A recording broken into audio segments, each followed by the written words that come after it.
सुप्रभातम बच्चों। कल मैंने आपको सूरदास जी के पहले पद को पढ़ते हुए और उसकी व्याख्या समझाई थी, जिसमें गोपियों ने उद्धव को बताया था कि उद्धव को श्री कृष्ण जी के प्रेम का कोई प्रभाव उन पर नहीं पड़ रहा है। विभिन्न उदाहरणों के माध्यम से बताया था कि उद्धव किस प्रकार के हैं। पुराण के पात के समान हैं, तेल लगी गागर के समान हैं और तेल की बत्ती के समान हैं। इस दूसरे पद में गोपियों ने उद्धव से शिकायत की है। जब श्री कृष्ण जी ने गोपियों को समझाने के लिए उद्धव को उनके पास भेजा है कि गोपियाँ मेरे विरह वियोग में बहुत व्याकुल हैं और हे उद्धव उनको जाकर के समझाइए कि आप योग और ज्ञान की शिक्षा उनको जाकर के दीजिए। तो ये पद उन्हीं से संबंधित है। मन की मन ही मांझ रही, कहिए जाए कौन पै ऊधो, नाहि परत कही। अवधि आधार आस आवन की, तन मन विथा सही। अब इन जोग संदेशन सुन सुन, बिरह दही। चाहत हुति गुहार जितहि तय, उत तय धार बही। सूरदास अब धीर धरहि क्यों, मर्यादा न लही। इसमें गोपियाँ उद्धव से कहती हैं कि हे उद्धव, हम जो अपने मन की बात है वो अब हमारे मन में ही है। अब हम वो बात किससे कहें? जिससे कहना चाहते थे वो सुनने को ही तैयार नहीं है। कहिए जाए कौन पे ऊधो, नाही परत कही। किसी से कहते नहीं बनती। हमारी जो स्थिति है, जो मन की बात है, मन में जो विचार हैं, वो किसी से कहती नहीं बनती, क्योंकि जिससे हम कहना चाहते हैं उन्होंने योग का संदेश दे करके भेज दिया है आपको। अवधि आधार आस आवन की, तन मन विथा सही। जब तक हमसे मिलने के लिए वो जितना समय दे गए थे, अवधि आधार आस आवन की, हमें उनके आने की आशा थी।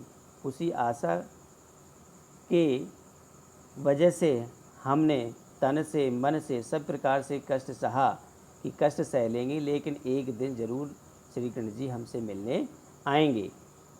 अब इन जोग संदेशन सुन सुन, विरह दही।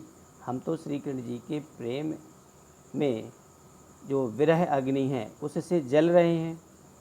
अब इन जोग संदेशन सुन सुन, अब ये योग ज्ञान का जो उन्होंने संदेश भिजवाया है, आपको भेजा है योग और ज्ञान का संदेश देने के लिए, इससे तो हमारी जो विरह की अग्नि है वो तो और बढ़ गई। चाहत हुती गुहार जितहि ती, उतते धार वही। चाहत हुती गुहार जितहि ती, हम अपना जो कष्ट है किसी को सुनाने के लिए, जिससे सुनाने के लिए हम उम्मीद कर रहे थे कि हम अपने मन की बात को, अपने कष्ट को श्री कृष्ण जी से कहेंगे। अब वहीं से ही हमें और एक तरह से निराशा मिल गई, वहाँ से हमें और कष्ट मिल गया। अब उनसे हम अपने मन की बात ही नहीं कह सकते। क्यों? क्योंकि उन्होंने तो हमें योग संदेश भेज रखा है। सूरदास अब धीर धरहि क्यों, मर्यादा न लही। गोपियाँ कहती हैं कि हे उद्धव, अब हम कैसे धीर धरेंगे? अभी तो हम आशा में, उनके आने के विश्वास में जीवित थे। उन्होंने तो जो हमसे वादा किया था, हमसे जो हमें उन्होंने जो वचन दिया था उसको ही भूल गए। वो अपनी मर्यादा को ही भूल गए। उन्होंने अपनी मर्यादा समाप्त कर दी, क्योंकि उन्होंने अपनी बात को पूरा नहीं किया। इसलिए अब हम, हे उद्धव, अब हम कैसे धैर्य धरें? अब हमसे उनका जो विरह है हमसे सहा नहीं जाता।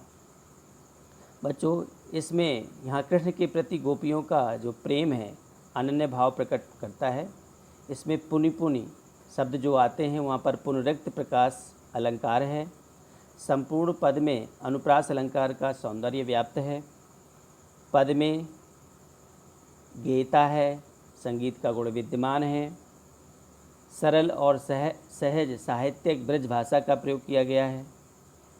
ये पद आप ठीक से पढ़ेंगे, इसका भावार्थ निकालने का कोशिश करेंगे। अगर किसी पंक्ति का भावार्थ नहीं आता है तो निश्चित रूप से आप बिना संकोच के पूछने का प्रयास करें। धन्यवाद।